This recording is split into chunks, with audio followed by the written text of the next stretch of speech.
তরমুজ মুরমুজ নিয়ে খাইছি তুই পড়ে গেলাম। আমার বাপ দাদা তাদের সাথে অনেক ছোটকাল থেকে আমি আমার বাপ দাদার ঘুরছি বেড়াইছি, তরমুজ চিনি নাই খাইছে। 10 বছর আমি আমার বাপ দাদার সাথে কামলাগিরি, বুঝেন, লেবার কামলাগিরি। এরপরে 10 বছর পর আমি আস্তে আস্তে কাটতে চিনা ফেলাইছি কোনটা লাল হইব, কোনটা মিষ্টি হইব, কোনটা কাঁচা হইব, কোনটা পচ হইব, সব চিনা ফেলাইছি। 10 বছর গোলামি কইরা 10 বছর। আলহামদুলিল্লাহ, মাশাআল্লাহ। আমার আসল নাম মোহাম্মদ রনি। মধু দিচ্ছি, তরমুজ মিষ্টি লাল, সবাই আমার কাছে আসে না ভাই, আপনি আমার ভালো তরমুজ দিচ্ছেন। আমি ফ্যামিলি নিয়ে খুব বাচ্চা কাচ্চা নিয়ে খুব সুন্দরভাবে খাইতে পারছি ভাই, ইফতারি করতে পারছি ভাই।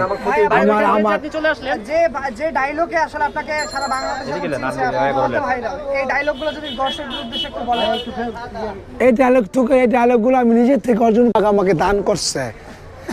পাক ছাড়া গাছের একটা পাতা নড়ে না, সেরকম আল্লাহ পাক আমাকে মেধায় দান করছে এই ডায়লগগুলা। আমি নিজে এই ডায়লগগুলা দিচ্ছি। আমি তরমুজ বিক্রি করি, তরমুজ যদি এখন আমার সামনে থাকতো তাহলে আমি বলতাম কাইটা লাল, মিষ্টি, মধু, রসমালাই, আগুন, ওই কিরে ওই কিরে ওই কিরে ওই কিরে।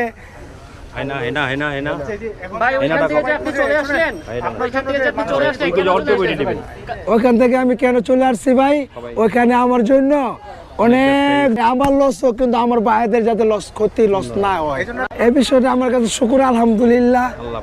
আল্লাহ পাক রাব্বুল আলামিন। ভাই পরিমণি এবং মধু নিয়ে আপনার কাছে একটু ডায়লগ শুনতে চাই। পরিমণি হেনার খবর নেন কি? এই যে বাপ্পারা হেনা ছবিটা দেখছি, এই ছবিটা দেখে বাপ্পারা যে শুটিং করছে যে চাচা হেনা কোথায়, একটা ছবি শুটিং করছে। এই ছবির মেধাবী একটু ব্রেনটি আমি ঢুকাইয়া পরে মনে করেন আমি তরমুজ খাইতে বলতেছি চাচা হেনা কোথায়, চাচা হেনা কোথায়, মানে তরমুজের বাসরঘর সাজাইছি, বাসরঘর সাজাইয়া বলছি চাচা হেনা কোথায়। পরে বললো যে হেনার তো বিয়ে হয়ে গেছে। পরে আমি কি করলাম, তরমুজ মুরমুজ নিয়ে খাইছি তুই পড়ে গেলাম।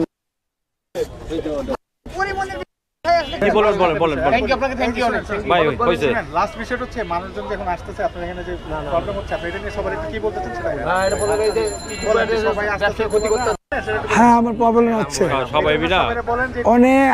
আমি তরমুজ বিক্রি করি, 1-1.5 টাকার তরমুজ কিনি, 2-3 দিনে 5 বিরক্ত করতেছে আমার দোকান এবং আমার চারপাশের ভাইদের দোকান গিরা ফেলাইছে। এরকম গিরা ফেলাইলে কোনো কাস্টমার দোকানে আসে না, এই জন্য আমার